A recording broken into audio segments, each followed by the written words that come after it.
حضرت بلال سے لوگوں نے کہا آپ نبی پاک سے متاثر کیسے ہوئے؟ تو جناب بلال کہنے لگے میں زیادہ لوگوں کو، مکے کے لوگوں کو جانتا ہی نہیں تھا، جو کہ میری ڈیوٹی تھی گھر میں کام کرنے کی، اور مجھے سخت سزا ملتی تھی امیہ بن خلف کی طرف سے، تو میں تو زیادہ لوگوں کو جانتا ہی نہیں تھا، کبھی مجھے موقع ہی نہیں ملا تھا باہر نکلنے کا۔ حضرت بلال کہتے ہیں ایک دن مجھے بخار چڑھ گیا بڑا تیز، میں لوگوں کو جانتا نہیں تھا، فرماتے مجھے تیز بخار چڑھ گیا تو ٹھنڈ بڑی سخت تھی، میرے مالک نے مجھے کئی کلو جوں دیے پیسنے کو چکی پہ، کہتے ہیں میں بیمار تھا تو میں نے کچھ دوائی لی جو اس وقت موجود ہوتی تھی، تو میں نے ایک لحاف لیا، دودھ پیا تو مجھے نیند آ گئی، جب میں سویا تو میرا مالک آ گیا، اس نے آ کر کے مجھے سوئے ہوئے دیکھا تو کھینچ کر کمبل اتارا، کہنے لگا اب تیری سزا یہ ہے کہ تو کھلے میدان میں بیٹھے گا، وہاں چکی پیسے گا، اور دوسری سزا یہ ہے کہ تجھے قمیض پہننے کی بھی اجازت نہیں۔ حضرت بلال کہتے ہیں تیز بخار، ٹھنڈ کا عالم، اور جب میں چکی پیس رہا تھا تو رو رہا تھا۔ سیدنا بلال حبشی رضی اللہ تعالیٰ عنہ فرماتے ہیں میرے دروازے کے قریب سے رسول پاک گزرے اور مجھے ہائے ہائے کرتے دیکھا تو دستک دی،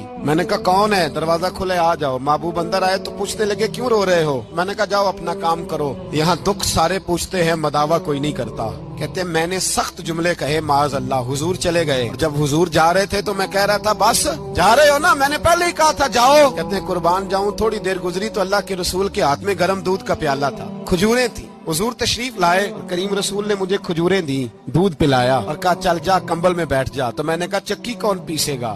وہ تو بڑا مارے گا۔ مصطفیٰ کریم نے فرمایا تو بیٹھ رضائی میں اور آج تیرے حصے کی چکی میں پیسوں گا۔